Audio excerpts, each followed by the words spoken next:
All right. So, hey, Kenneth, Hi, Sarah. Good to be with you. you too.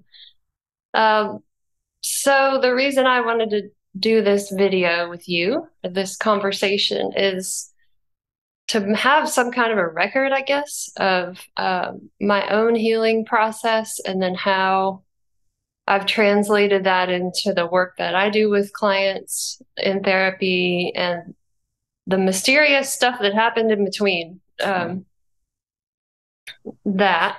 Um, So I started seeing you in 2009, I believe, or maybe 2008, 2009. Mm. Um, Started off at a Hope and Healing workshop with you and Linda Manning at the Vanderbilt Center for Integrative Health. And then I remember seeing you like walking into the room at that first workshop and going like, that guy looks really free. Like there's something about him. Like he just looks really free. And didn't really know what that meant, but I registered something and um, went through the group, which was really beautiful. And then I think maybe a few months later, I reached out to work with you individually, which I had already been working with a couple of people. Um, but the main thing I was bringing was like really deep depression and Right. suicidal thoughts, like the whole nine. Um, and I think what was most healing in our relationship was the fact that I felt like I could be myself. Like I felt like for the first time, I felt totally authentic and like nothing was judged. Uh, the non-judgment was like deeper than I could have even imagined. Really, it was like, and I remember you like looking at me straight in the eyes in one of our first sessions, and you were like, "That is really hard." Like just about some story I was telling, and it was just like I fell apart because you saw it, you acknowledged it, and it felt like invisible up to that point. It was like, whoa, like I've been recognized here. And then it just went from there, like so many tears. I always tell people, like, it was like 18 swimming pools of tears. Like, it was so much grief that I didn't even know where it came from. Maybe it was ancestral grief. I don't know. But there Mm. was a huge piece of like just years of grief, basically. And Yeah. um and then sort of a building, like a gradual building process. And I also want to say that I ran away quite a few times during this like 8 years that I worked with you because it was terrifying Mm. to be seen in that way. And it's just terrifying work. So that's something maybe I want to talk about too. Mm. So I don't know. Is there anything you want to say about that? I want to say something about the project itself, just your willingness, your desire to reveal these things about yourself and about psychotherapy, and so that other people can benefit from it. You've always struck me as having a universal heart and a heart of a helper and someone who's always wanting to expand her consciousness. And I just to really appreciate this offering that you're wanting to make. And then secondly, just about, that decision to dive in to the pain like you did. That's hard for all of us at any stage in the journey, but especially starting out and there being so much unknown and so many feelings that are going on that we don't know where they're coming from, hard to understand, but then to just stay with it. And like you said, the important thing, especially at the beginning, is to be seen and heard, which unfortunately is a rare thing because we so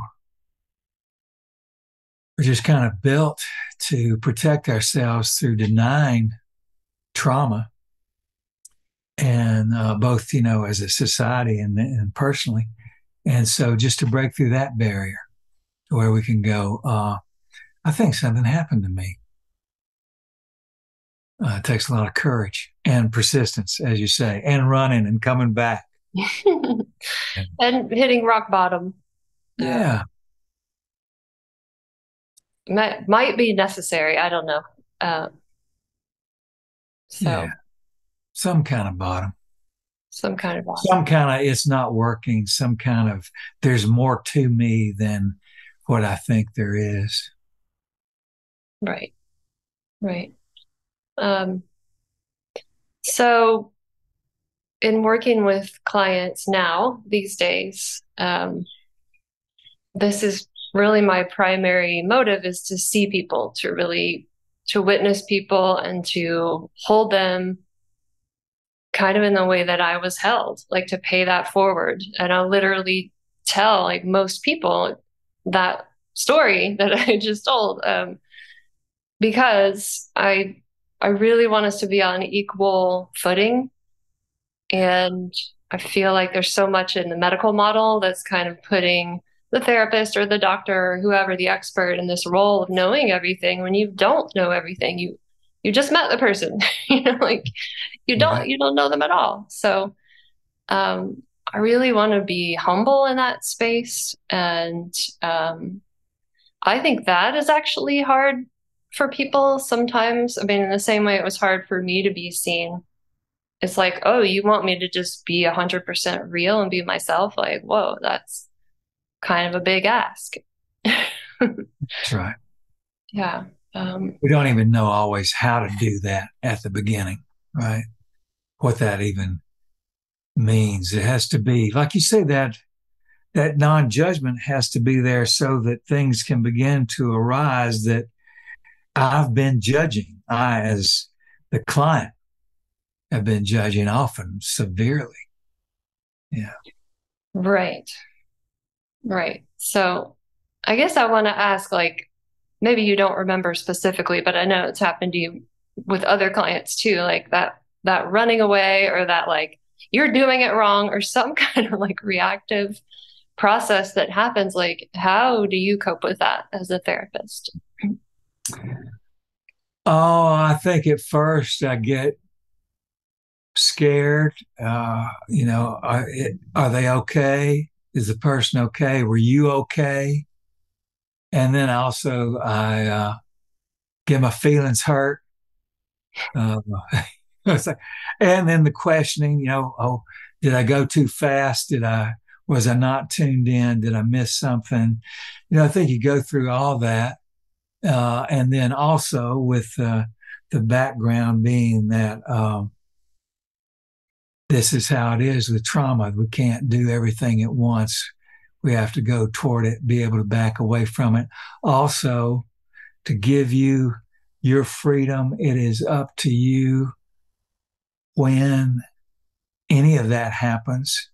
It is not helpful for me to try and force you into it. What I'm trying to do is create an environment that is attractive enough and interesting enough and safe enough for you to go into it and want to come back to it, knowing that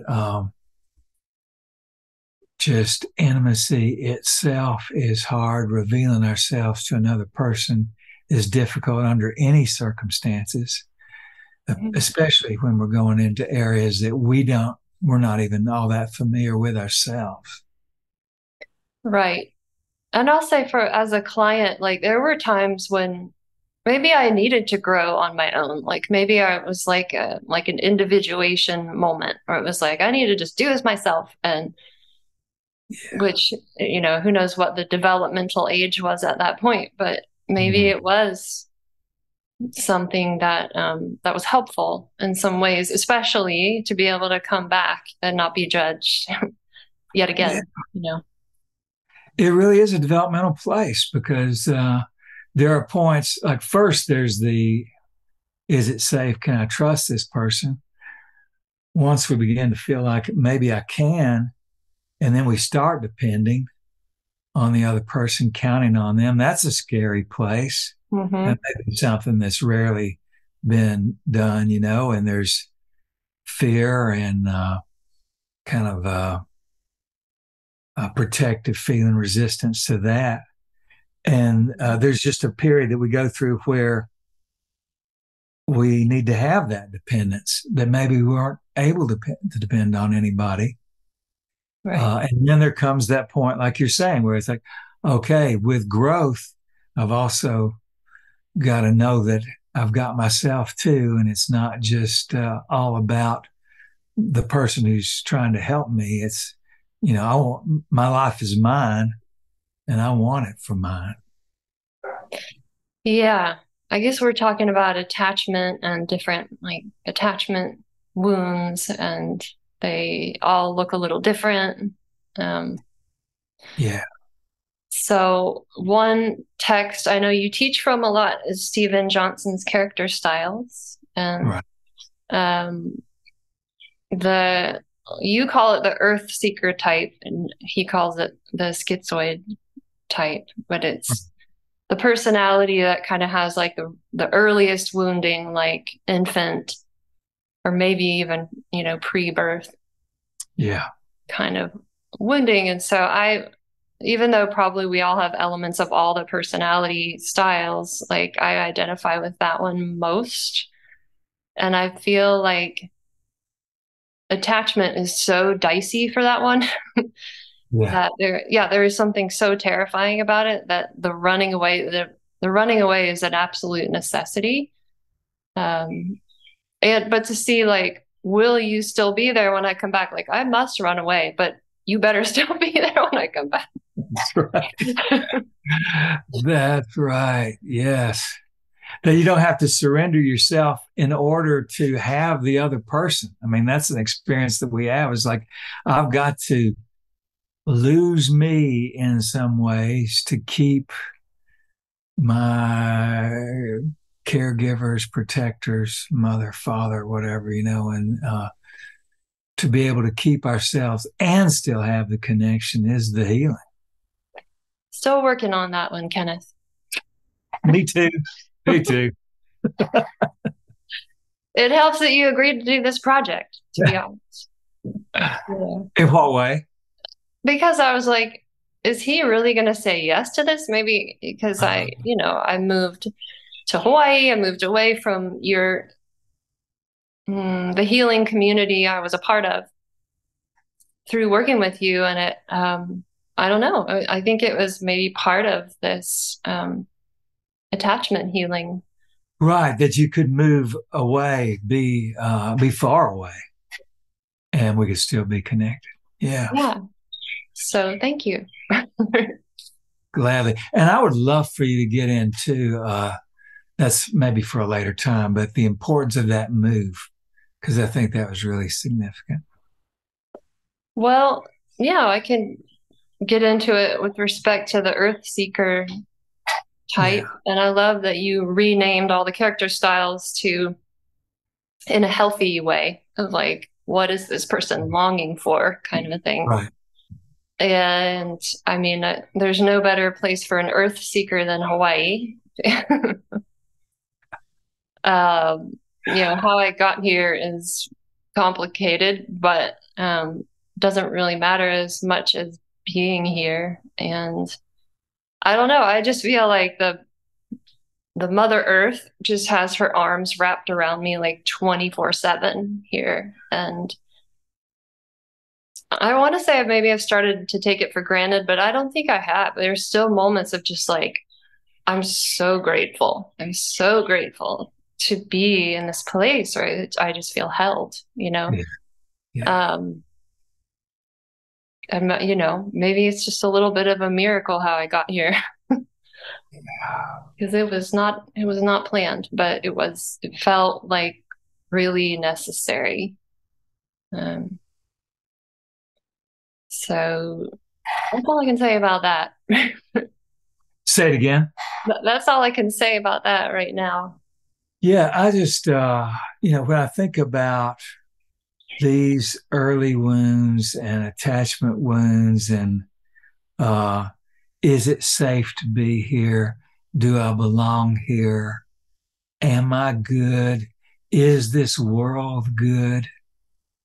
And if there's if there are problems at the earliest stages, it's that's not at all clear to the being or to the body Right. that it's safe. And and it doesn't feel like people are safe. Yeah. And when that's true, when you can't really get the sense of holding and belonging through another person, a lot of times people look to animals, to pets, to the natural world, to the flower world, and like you said about Hawaii, talk about a holding in beauty, in warmth, in power, uh, in this sense of my needs are met. Yeah. That I have what I need here, and when just the earth itself or the environment itself can offer that, that's kind of the beginning and the place where you can kind of find your feet and then move more into human connection. Yeah. And I think where I am right now is like I'm building a relationship with my own inner baby. Is how it feels. It's like this very intense, like cathartic healing that's been happening lately. Maybe post pandemic, it's really set in. Um, and yeah, I do. I mean, as I'm consciously doing this healing process, I am like, I hope at some point this will translate into like intimacy with people, which has not been my forte, Yeah. it's like I love my friends, and yeah, there is like keeping people at arm's length happens just because it has to. Yeah. But I don't like it. I would prefer it to be different. So I have an awareness that it's it's something inside of me. I can't be afraid of myself, right? I have to somehow surrender to that early fear and accept it and forgive it, like being my own mama in a sense, in order to feel safe with others. Yeah. And the ocean is not judging me, and the Right. light is not judging me, Right. and the stones are not, and they can meet me.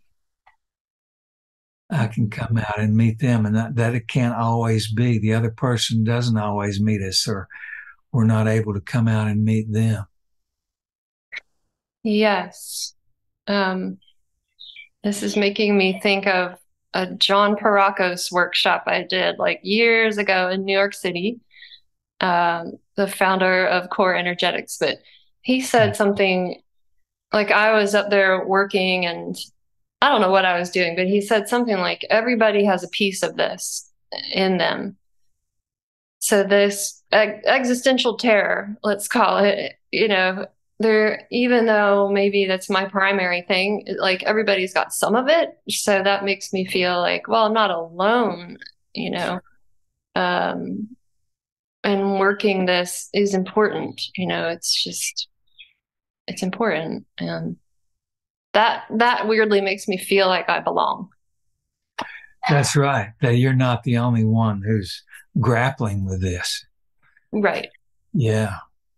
Uh, and that's another thing about this particular kind of wounding where you feel like a stranger in a strange land, right? It's Mhm. like, is this even where I was supposed to end up here, here on earth, in this family, in this society, and those are real questions for all of us.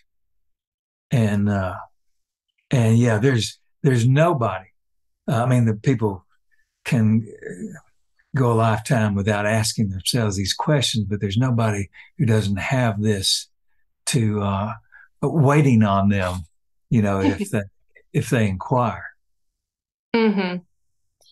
Yeah. So in some weird way, like even though I do feel disconnected socially a lot of the times, I feel existentially connected to people. And I love that place, that like existential wounding, because it is universal and I can see it, and wrap my arms around it in others. And in that way, it continues to heal me when I can witness that place in others and be like, nope, you're safe. Don't ask me how I know, but I know you are. Yeah, we And all want safety. We all want to feel like we're loved. We all want to feel like we own ourselves and we have sovereignty in that way. yeah. So, do you feel like healing others continues to heal you? Mm, no question about it. I learn something every day. That's the part of the joy of the work. I can't escape myself. Right. A person brings a place where there is uh,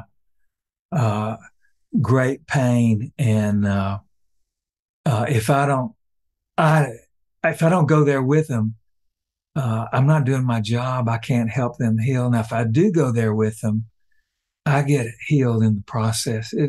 It never. I mean, it happened today, just around uh, severe childhood trauma and the uh, whole sense of. Let's see if I can just call it up because it was really emotional for us both.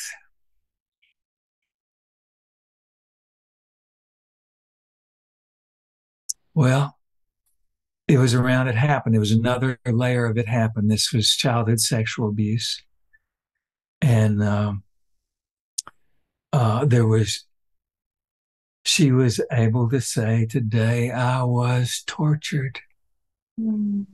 That's a very hard thing to own, and when you do own it, just the word. I mean, there's grief with that, and she said she'd been crying for a few days after our last session. That was the good news, that she was grieving what that her child self had been through and what it had cost her. And that was the other part of it, is just there are losses to be grieved. And it's so, like, for me, it reveals places where, okay, have I actually really grieved those losses in me? Hmm. And oftentimes it opens up some new territory where there is more to do. Yeah, I have the same experience every day. In fact, like I take little breaks after every session to like process what happened because I want to catch up with myself. And if I don't do that, yeah, that's just an important part of my Yeah. process. Oh, yes, there is. I mean, once you've gone through the session, you've gone through your emotional journey too, and the integration is important and uh, helps us come back to ourselves while we're helping somebody else. Yeah, and to be fully present for the next person. Um, Well, that's right. um, is there anything else you want to share about anything we've talked about? Hmm. Uh, I'm just thinking about the body aspect. I mean, a lot of my work is very body centered, somatic psychology, breath, body awareness, enactment. And I know you do that too. And uh, in terms of the schizoid or the earth seeking child, one of the key things is embodiment, because embodiment is what we escape from when we are in great pain and great fear. Dissociation is one of the primary defenses that we have, kind of a mental leaving of ourselves and leaving our bodies so that we don't have to remain in the terror or in the pain. Mm-hmm. And so to come back to the body is to come back to the earth. We touch the earth so we can feel our bodies, but also by being in our bodies, we have more connection to the earth. Have more connection to other people. We're more able to know what our boundaries are because we're listening to our bodies. So we're not just ignoring the information our body's receiving around whether it's safe or when we've been hurt or insulted or any of those things. And through the embodiment, we just have more information to make the best choices for ourselves. As long as we're in a more dissociated state, it's safer in the sense that we're not as overwhelmed, or it's both things. It's evidence of our overwhelm. And it's also a way of coping with the overwhelm, to just be separate from ourselves in some ways. So one of the things we're trying to do is come back to in a body, I belong in a body. There is pleasure to be had in my body. There is, in fact, the experience of pleasure. One of the things about being in Hawaii, there are many pleasures for the body on the island, right? And so that's the way to invite ourselves back into our bodies is, hey, there's pleasure to be had, not just pain or anxiety. Yeah. It's my biggest anxiety management tool is the ocean and dancing, the ocean and dancing. Because I could get like extreme pleasure of just those two things. It's like I'm totally in bliss. It's so happy to be alive, and the rest of life is complicated. but these things sustain me for sure.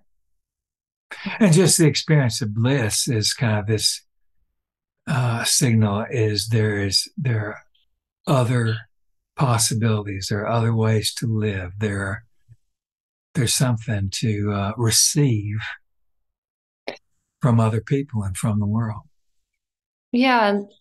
Do you still use that slogan? I guess not slogan, but where you say ecstasy is not an indulgence, bliss is, what is it? I forgot. Yeah, it's freedom is not a luxury, ecstasy is not an indulgence. Yeah, see that makes you different.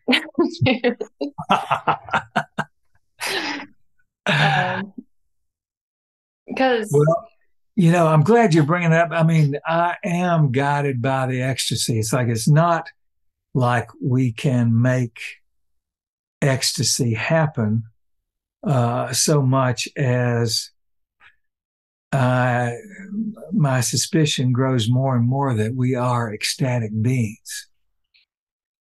You know, the trauma, the experience, the pains of the world, we contract or we separate sometimes, but that the child in his or her natural state has access to bliss, that unified sense, that sense of I'm a part of this whole thing and it's all interconnected. And that's part of the safety is that experience of, oh, this is all interrelated because the trauma gives us that sense of separation, alienation, difference. And so when you have an experience of bliss, like in dance, it's like, that's a knowing in the body of the truth of our interrelatedness. Yeah. And it's when we're in a lot of fear and we are in defense that we sometimes lose that. Hmm. So the bliss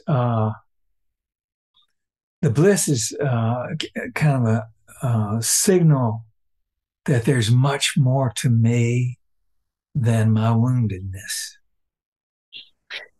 Yeah, and it's a sign of healing, I think, like if someone begins to feel that, because it makes life worth living. And that permission is something that I seek to give people too, which I learned from you. I had it validated by you, I guess, Mm, over and over many years. And it was like, no, that is what you want, and that is what everybody wants.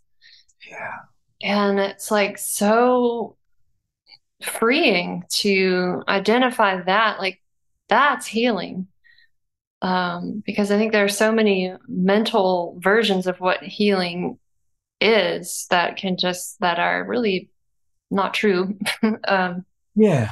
And it's ecstasy. It's not positive thinking. It's not don't worry, be happy. Ecstasy is an opening. It's allowing all of ourselves. It's allowing all those feelings. And as we allow all those feelings, sadness, anger, hate, rage, hurt, disappointment, insult, um, sexual desire, joy. It's not leaving out any feelings. mhm, It's not ecstasy good, sadness bad. Ecstasy contains sadness and grief right.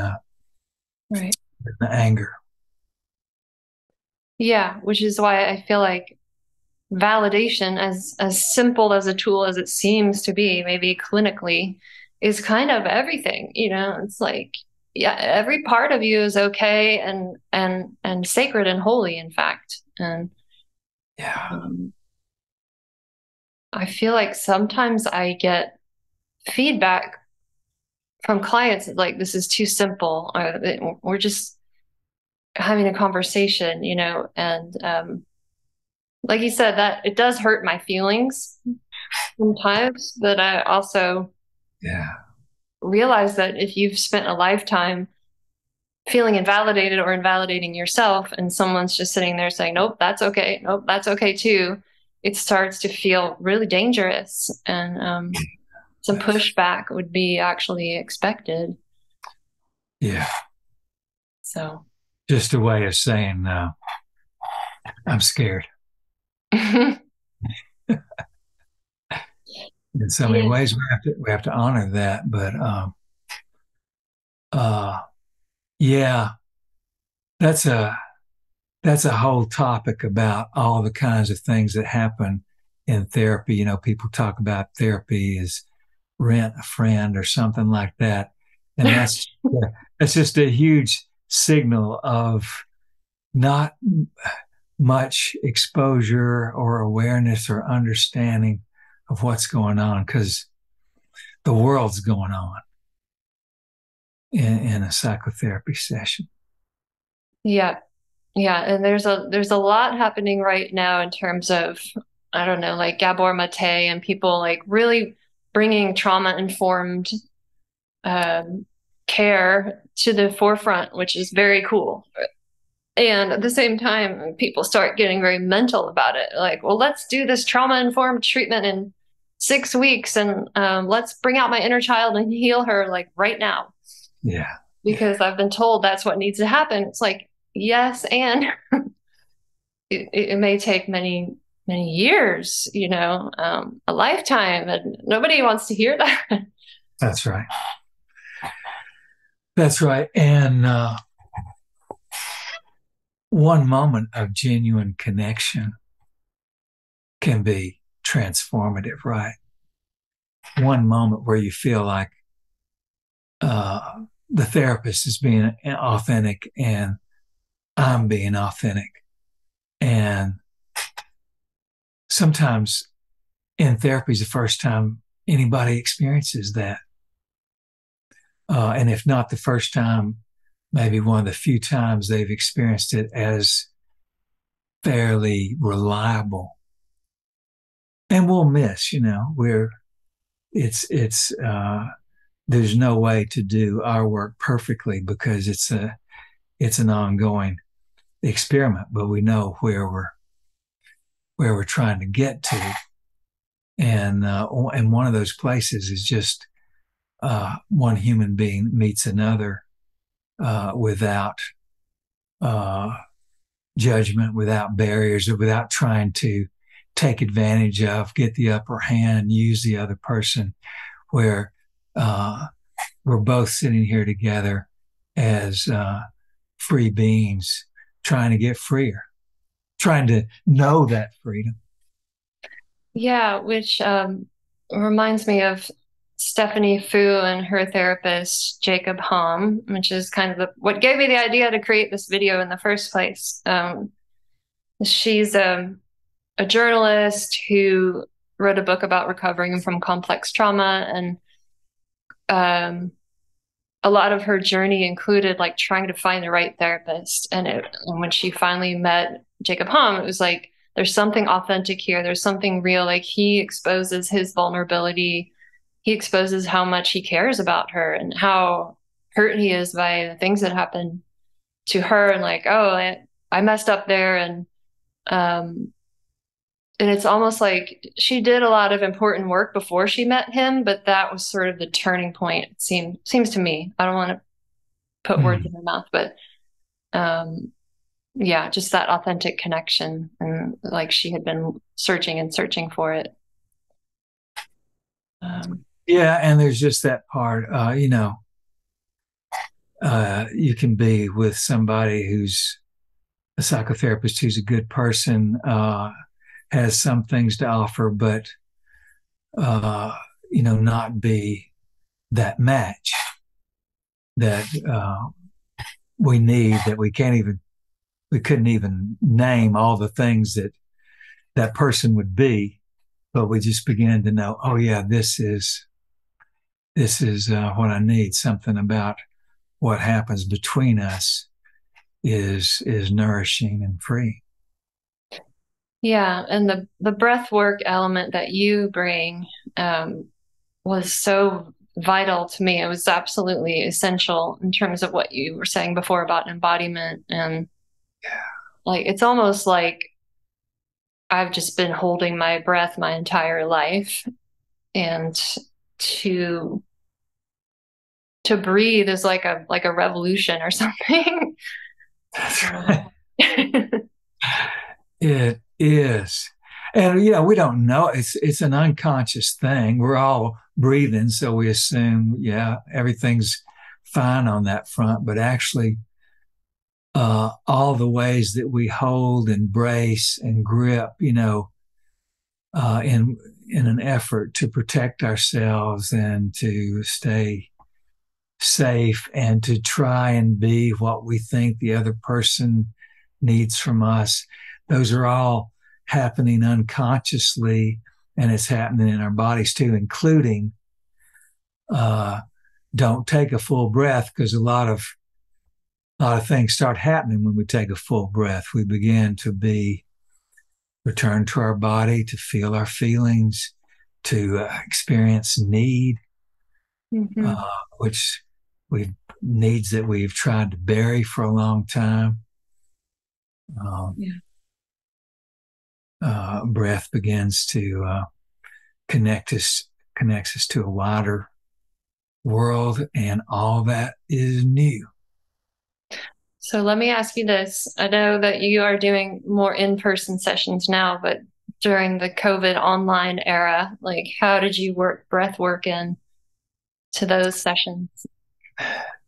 You know, Sarah, mostly I didn't. I was so miserable, and I fought Zoom, and inside myself, I fought Zoom so hard. I was like, oh, this is just, I've been stripped of all that I count on to help people, and all we had was uh, televised images of ourselves, and but the other part of that was I saw that things could happen even doing this. Right, there was that intimacy happened over Zoom. I didn't care for it at first, but of course I began to value it because I was uh, lonely myself.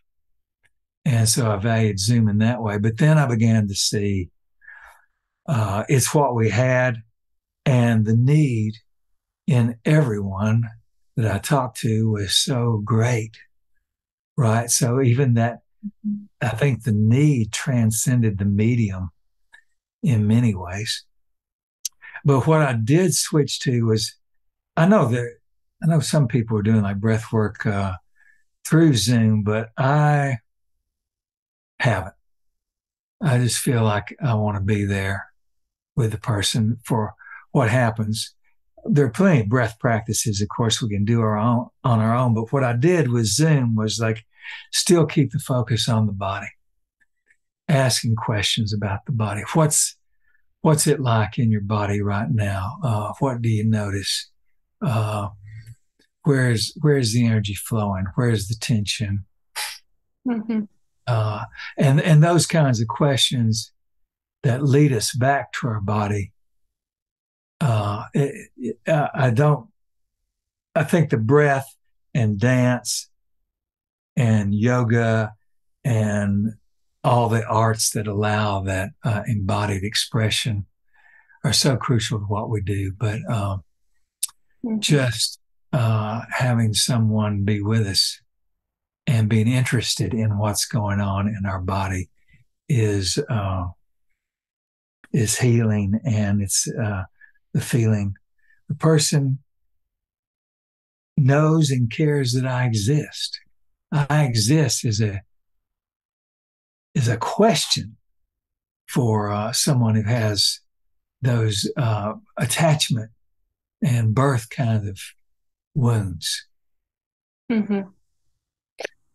Yeah, I do that too. I do a lot of like, let's meditate together, let's breathe together, like let's check in and just kind of the beginning of the session or at the end or in the middle, just like let's not fly off into our heads because that's not that helpful, Yeah, really. And I was using energy work combined with therapy for a while, but COVID kind of shut that down and I haven't really brought it back. But like you said, it does translate pretty well over Zoom. If the you're, energy part does.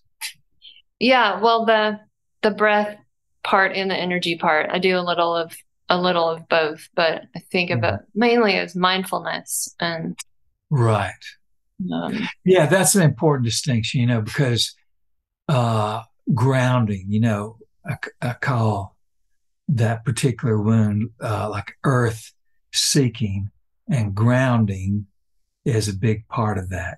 This sense of I am here, I exist, I am in this place, I have a place to stand. And so, like you're saying, guided breath is grounding because it takes us to body awareness. These other kinds of breath work, they're grounding, but they're also when you're doing the kind of breath that is more intense and sustained, that's the kind of breath that's designed to loosen the boundaries so that more of the unprocessed work can come up, more of the unknown, more of the unconscious, more of the feeling self and the body sensations. So, two different uses for breath. right, right, yeah.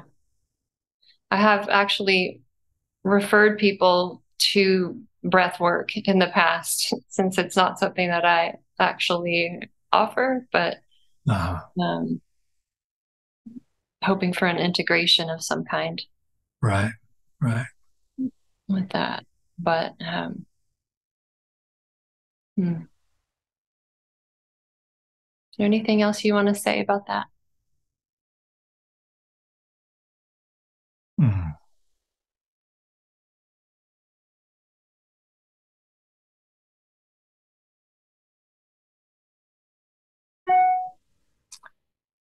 I'll say just a little bit about my own entering into my own body, like breath work. I got introduced to breath work, I guess, in my early 20s. And and it let me know how disconnected from myself that I was. I didn't know I was disconnected from myself. I didn't, Sarah, I don't know if I knew there was a self to be disconnected from, Mm-hmm. but the breath work gave me a sense of my body and a sense of a different way of feeling. I mean, just things like grieving uh, uh, from my whole body or feeling great pleasure in my body or just feeling relaxed, depths of relaxation that I didn't even know were possible. You know, I'm just going along in my regular, unconsciously tense way and calling that relaxation, I guess. Mm-hmm. And then when the body releases, when the body gets invited and gets a chance to release, oh, I've been so tense. I've been so held and scared. Oh, I can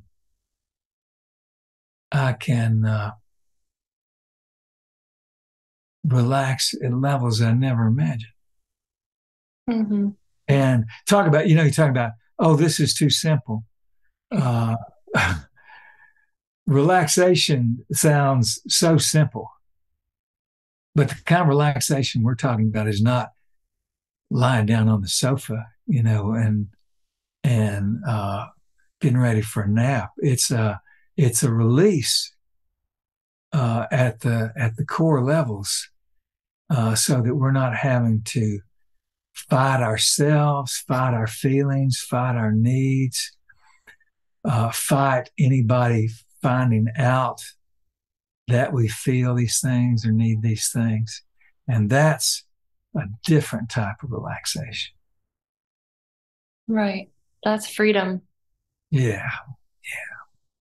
Like, I've been seen, I'm vulnerable. There's nothing to hide. There's not hiding anything from myself. Right. Not hiding from myself. And if I hide, I'm aware I may choose to do that. It's not a wrong thing, but I'm making choices rather than my fear is deciding for me or some other feelings are deciding for me. Yeah. And I think before having that experience, there may be a tendency to try to get that through other people, like get that freedom through somebody else without having it first yourself. And so then you create something quite dysfunctional because that person actually can't give it to you. And they're probably looking for it for themselves. And so there's a misplaced demand happening in both directions. Sarah, I don't think I'm making this up. I think I'm remembering a time when you said to me very directly, I am mad at you that you can't do this for I'm sure I said, I don't remember it, but I don't doubt it at all. me. It touched me so deep. Yeah. Yeah. It's, I think what's under that is like actually you were holding me and I didn't want to feel that, I didn't want to feel the safety of that. Yeah. And the the vulnerability of not having been held in the past. Yeah. Speaking to that, there's a guy this past week who we were doing some work, and he had said something that I just kind of reflected and affirmed to him. And he said, "I hate that I'm beginning to trust you." I'm gonna beat you up. Yeah. Just really honest, and just that's the thing. When we begin to feel that trust, we feel that being called out to be more of ourselves, and it's a challenging thing. Well, Kenneth, along those lines, I fell in love with you in the beginning of our work. I was like head over heels, like insane. Mhm. And I wasn't thinking rationally.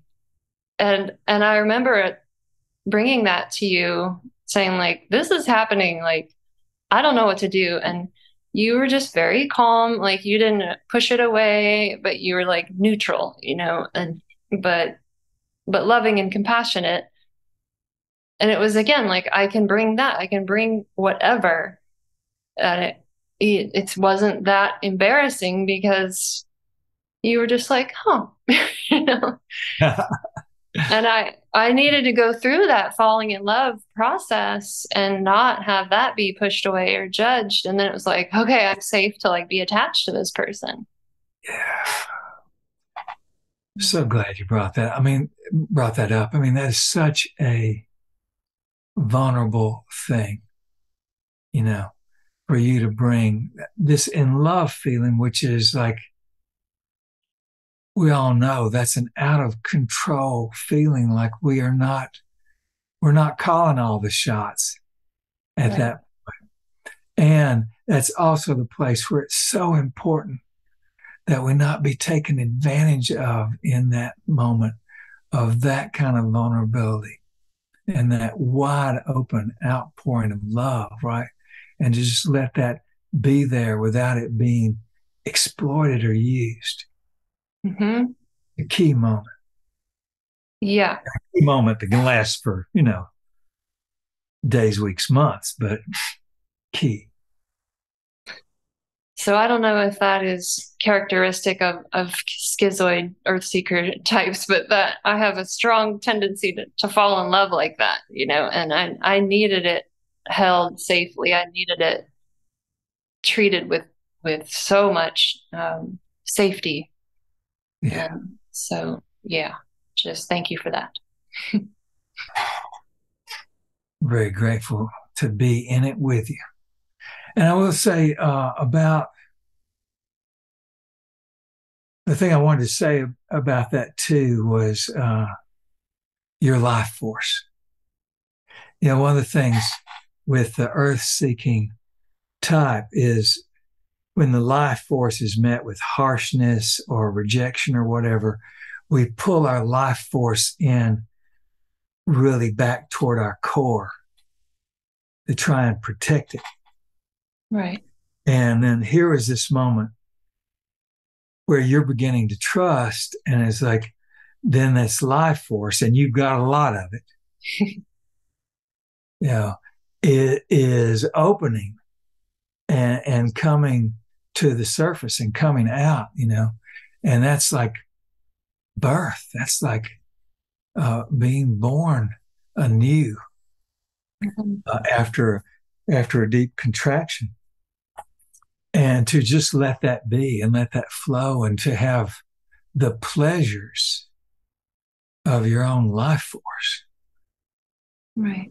Not to say that being in love isn't also miserable in its way, but it has its pleasures too. And one of them is that intensity of self, right? That I can love this much. Yeah, for sure. No, it was miserable too because of course you weren't going to reciprocate it. So I had to eventually accept that, but that was important and healthy. Um, yeah, I mean that professional boundary was everything there too, Yeah. you know. So it was part of my growth Yeah. to see, like you said, I can feel this much love and it's not going to just blow me out of the water. Yeah.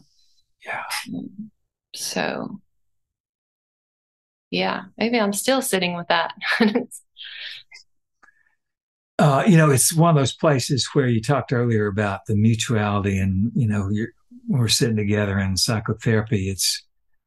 We're both humans doing our own work toward our own liberation, and then there's the part where there is that difference, where as a psychotherapist, it is my part to create a container that can hold intense feeling, and that's part of the agreement of psychotherapy, Hmm.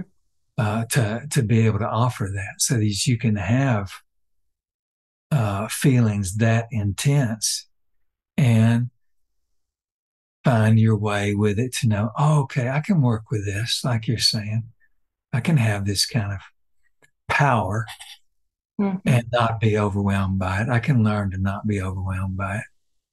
Yeah, for sure. Um, and again, it's just part of like that validation that I feel like I can pass on to others of like really anything goes, like anything is okay. There's nothing off the table Yeah. here. Um, Yeah. Wanting people to have their full range. So, uh, I appreciate that you are passing that on. yeah, I mean, including feeling like very suicidal for the year leading up to our work together. It's like, okay, that's okay too. Like that's part of it. So it's this range of where we can go, um, and have it be okay, I think is so important. Um, And the importance of uh, growing and learning through your own experience. And then when you're sitting with someone who's talking about, I'm having suicidal thoughts, that you've been there, you know what that is, and you know what it is to go beyond that. And so that authority is already there inside you. You're not having to make it up. It's already right. there. Yep. And it's a relief not to be there, I have to say. That's right. And you also have the authority of that hope, because you know what it is to not be there. And we could go into another hour talking about dissolving of the ego, but that's probably like a completely different subject. Um, but interesting. Yes. We'll give that its due another time. But this has been really fun. And maybe I'll end the recording and then we can talk just a little bit more. Sounds good. Okay. Sounds